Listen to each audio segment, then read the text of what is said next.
autorisée aux États-Unis. Une autorisation est-elle prévue en France?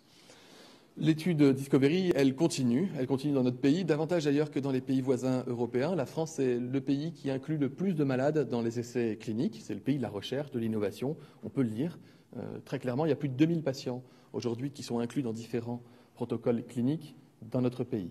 À ce stade, à ce jour, il n'y a aucun traitement qui fasse consensus, validé sur la base des études cliniques et dont nous pourrions faire disposer les malades, tant en phase précoce de la maladie qu'en phase tardive, chez les cas graves, hospitalisés. Il y a des médicaments qui parfois nous donnent des espoirs qui peuvent être forts. C'était le cas du tocilizumab, avec une recherche française. C'est aussi le cas du remdesivir, qui est une molécule complexe dans le cadre d'une étude américaine. Mais dans le même temps, il y a une autre étude internationale chinoise qui, elle, est beaucoup plus douteuse sur l'intérêt du médicament. Donc je vous dirais, comme d'habitude, que le jour où on a un traitement qui est efficace pour lutter contre le coronavirus, je serai le premier à vous le dire. Et je le partagerai, l'information, je la partagerai avec les Français immédiatement. Nous continuons la recherche d'arrache-pied. Rien ne sort sur l'hydroxychloroquine qui permette de changer quoi que ce soit aux conditions de prescription actuelles. Croyez-moi, si on a un médicament qui est efficace dans la recherche, vous en entendrez parler immédiatement, on n'attendra pas un point presse. Les questions désormais pour Monsieur le ministre de l'Intérieur, Christophe Castaner. Comment la limite des 100 km sera-t-elle contrôlée? Est-ce que cela concerne 100 km par la route ou par vol d'oiseau? Et pour aller au-delà des 100 km, y aurait-il besoin d'attestation de déplacement dérogatoire? L'objectif du gouvernement n'est pas d'empêcher les gens de se déplacer. L'objectif du gouvernement, c'est d'empêcher que le virus se déplace. Or, pour se déplacer, le virus utilise celles et ceux des Français qui se déplacent. Et donc, dans le même esprit que l'ensemble des dispositifs qui viennent d'être évoqués par Olivier Véran, nous faisons confiance dans les Français. Nous faisons confiance à ces membres d'une famille qui voudraient rejoindre leurs grands-parents à plus de 100 km et qui les exposeraient à un risque. Et donc, au moment où je vous parle, nous allons déterminer le dispositif. Mais c'est un dispositif qui se construit aussi sur la confiance et la responsabilité. Il n'est pas arrêté dans ses modalités, nous le préciserons dans la semaine qui vient, mais il se construit sur cette volonté unique et essentielle de combattre la propagation du virus. Une question de Jean-Jérôme Berthelus de France Info. À la suite de ce projet de loi qui permet à des agents de la SNCF de dresser des procès-verbaux, allez-vous imposer des attestations dérogatoires et des justificatifs pour ces déplacements entre les départements verts et rouges? Et enfin, soutiendrez-vous la possibilité d'un recours devant le Conseil d'État contre les maires, par exemple ceux de Cannes ou de Mandelieu, qui vont rendre le port du masque obligatoire? Le Premier ministre s'est déjà exprimé sur le fait qu'il ne s'agissait pas d'interdire de franchir une limite départementale, une limite régionale ou une limite communale même, dans la mesure où nous savons très bien que le virus s'affranchit totalement de ses frontières administratives, mais qu'il s'agit d'éviter la propagation du virus et nous devons utiliser tous les moyens pour cela. Donc non, il n'y a pas d'interdiction de franchissement de barrières administratives très virtuelles, vous les connaissez. Et sur la deuxième question de Jean-Jérôme Berthelus, il ne m'appartient pas de soutenir des recours qui peuvent être présentés par un certain nombre de structures associatives qui ont fait des recours contre des arrêtés municipaux. Le Conseil d'État n'a pas besoin que je soutienne des recours pour les juger et se prononcer. Une question de William Galibert de RTL. De nombreux élus locaux craignent des poursuites pénales en cas de problème en période de déconfinement. Comment comptez-vous répondre à cette inquiétude? Faut-il encadrer leurs responsabilités juridiques dans le projet de loi qui prolonge l'état d'urgence? Vous savez, depuis plus de 20 ans, la loi dite Fauchon encadre de façon extrêmement stricte le risque pénal pour le maire quand il commet des actes. De façon extrêmement stricte. Et vous le savez, j'ai été maire pendant 17 ans et j'ai bien cela en tête. Donc, au moment présent, il faut avoir en tête qu'il faudrait une violation manifeste et volontaire de la part du maire d'un certain nombre d'éléments de doctrine qui lui auraient été communiqués pour qu'il puisse être poursuivi pénalement. Donc, il me semble que le débat est ouvert, il se poursuit. J'ai vu qu'il y avait des initiatives parlementaires et je pense que cette semaine, nous discuterons sur cela. Mais je voudrais surtout rassurer les maires aujourd'hui. Il ne s'agit pas de craindre la responsabilité pénale, il s'agit de faire pour protéger les Français en lien avec l'État, et ils le font. Une question de Damien Fleureau de CNews. Nous souhaitons savoir si le cadre de la quarantaine en vigueur dans les DOM-TOM peut s'appliquer à la métropole. Si oui, dans quel délai? Si les frontières de l'espace Schengen étaient rouvertes, par exemple. Sur le premier sujet, ça n'est pas d'actualité. Et sur le second sujet, celui de l'ouverture des frontières, elles seront progressives, elles seront discutées au niveau européen et elles ne seront pas liées à l'échéance du 11 mai. Ce que nous veillons, c'est à faire en sorte qu'il y ait une discussion au niveau européen, mais aussi d'État à État, pour qu'il n'y ait aucune mesure unilatérale qui s'impose à un État voisin. Et nous travaillons sur ce sujet. Mais je pense aussi à celles et ceux qui vivent sur cette zone transfrontalière, qui habitent en France et travaillent dans un pays voisin ou inversement. Nous avons mis en place un certain nombre de dérogations, elles fonctionnent et nous travaillons à simplifier la vie pour celles et ceux qui, au quotidien, franchissent la frontière.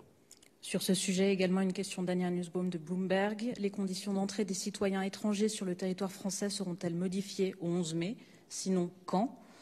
Et le cas des familles séparées par les restrictions aux frontières se multiplie, notamment pour les familles qui ne résident pas ou pas encore officiellement dans le même pays.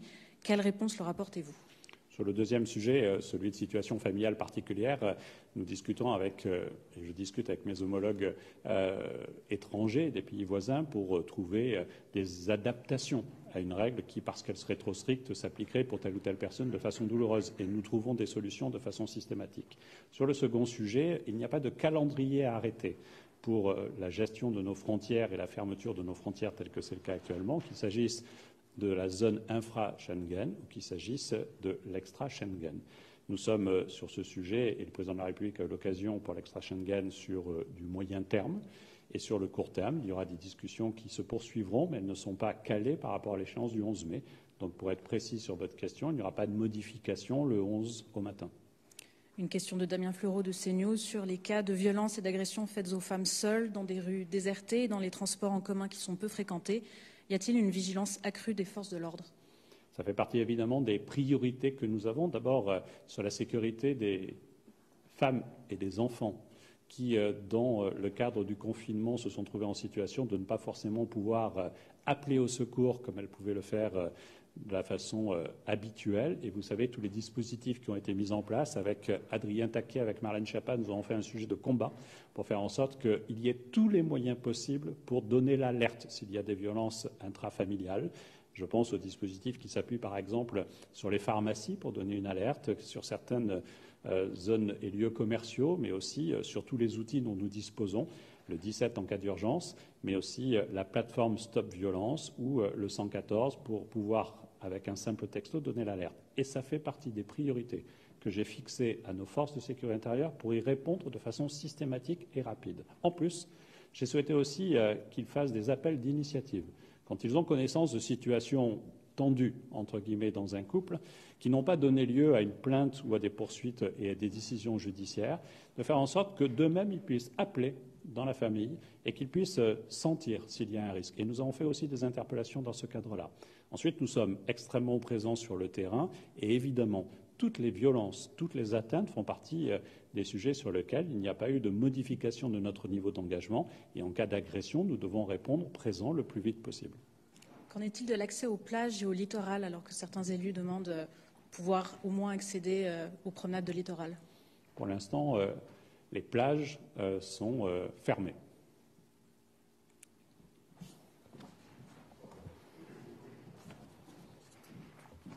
S'il n'y a pas d'autres questions, je vais donc libérer les deux ministres. Messieurs les ministres, merci beaucoup. Comme je vous le disais, le Conseil des ministres a également examiné deux autres sujets, une ordonnance portée par la ministre du Travail, Muriel Pénicaud, ainsi que le projet de loi de règlement du budget et d'approbation des comptes de l'année 2019 présenté par Gérald Darmanin, le ministre en charge de l'action et des comptes publics. Force est de constater que ces chiffres des comptes 2019 peuvent nous sembler aujourd'hui, malheureusement, bien loin de la situation que nous traversons. Je voudrais vous en donner deux exemples. Sur l'activité partielle notamment, nous avions dépensé en 2019 moins de 100 millions d'euros. Et aujourd'hui, pour protéger nos emplois face à la crise, nous avons d'ores et déjà prévu 26 milliards d'euros pour l'année 2020. Autre exemple, les recettes fiscales étaient supérieures de près de 8 milliards d'euros à ce qui était prévu au budget initial pour 2019. Et aujourd'hui, notre prévision 2020 est inférieure de 43 milliards d'euros à celle du budget initial. Malgré ces écarts évidemment dus à la crise que nous sommes en train de vivre, l'exercice rétrospectif de cette loi de règlement du budget 2019 reste utile et je dirais même indispensable. Il permet de dresser un bilan des finances publiques du quinquennat et d'en tirer de premières conclusions pour l'avenir. Ces dernières années nous ont en effet permis d'effectuer un effort considérable d'assainissement de nos comptes publics. Et d'ailleurs, la trajectoire de notre déficit public le montre, puisque ce déficit public s'établissait à 2,9% en 2017, à 2,3% en 2018, et il s'établit en 2019 à 2,1%, hors effet de la transformation du CICE en allègement de charges, et en comptant cette transformation à 3% avec donc l'effet CICE. Mais la bonne tenue de nos comptes publics en début de quinquennat nous donne aujourd'hui des moyens supplémentaires pour affronter la crise. Nous avons pu tenir nos engagements en matière de baisse des prélèvements obligatoires. Je pense notamment à la suppression progressive de la taxe d'habitation pour 80% des foyers, mais aussi à la baisse de l'impôt sur les sociétés. Et enfin, je le disais à l'instant, à la transformation du CICE en allègement de charges. Ces bons résultats passés, au fond, renforce notre capacité à tenir notre effort durant la crise et notre effort de reconstruction qui s'annonce pour les mois à venir. Il valide aussi notre stratégie fiscale, budgétaire et économique depuis 2017. Nous sommes plus forts aujourd'hui pour résister face à la crise parce que nous avons fait des efforts dans le passé. La ministre du Travail, pour sa part, a présenté une ordonnance complémentaire pour raccourcir, uniquement durant l'état d'urgence sanitaire, les délais de consultation du comité social et économique et du comité social et économique central dans les entreprises au sujet des décisions de l'employeur qui sont destinées à faire face aux conséquences de l'épidémie. Il s'agit d'ajuster de manière transitoire, temporaire, pendant la durée de l'état d'urgence, les délais de communication des ordres du jour dans un contexte de reprise de l'activité qui appelle dans la quasi-totalité des entreprises à des aménagements pour répondre aux impératifs de protection sanitaire en fonction des conditions de travail et des gestes métiers qui sont à effectuer dans le cadre de l'organisation du travail. Le texte de cette ordonnance prévoit évidemment les garanties nécessaires, puisque toutes ces adaptations qui, je le répète, sont transitoires, ne s'appliqueront pas pour les procédures les plus lourdes, telles que les accords de performance collective et les plans de sauvegarde de l'emploi. Voilà ce que je pouvais vous donner du contenu du Conseil des ministres, et je suis évidemment à votre disposition pour répondre aux questions que vous n'auriez pas pu poser au ministre de la Santé et au ministre de l'Intérieur. Une question d'Anna Nussbaum de Bloomberg. Les entreprises travaillant à la recherche d'un vaccin contre le Covid-19 vont être incluses dans le décret sur les investissements étrangers en France, selon le ministre de l'Économie. Le gouvernement craint-il que les investisseurs non européens, notamment américains, tentent d'entrer au capital des entreprises développant les dits vaccins ? A-t-on connaissance de tentatives en France à ce stade ? Alors, je n'ai pas de connaissance de tentatives particulières à ce stade. Néanmoins, il est naturel que le ministre de l'Économie et des Finances soit précautionneux de ce point de vue-là, parce que vous imaginez évidemment les enjeux financiers qui sont derrière le développement de stratégies vaccinales. Et comme pour d'autres industries stratégiques, nous avons souhaité faire en sorte que nos industriels puissent être protégés dans la période si particulière que nous vivons actuellement. Encore une question d'Ania Nussbaum de Bloomberg. Selon nos confrères du New York Times, l'Union européenne s'est auto-censurée dans un rapport critique vis-à-vis des politiques d'information de la Chine. Le gouvernement condamne-t-il une telle autocensure ? Alors, je crois que Josep Borrell a apporté tous les éclaircissements sur ce sujet, donc je n'aurai pas de commentaires supplémentaires à faire.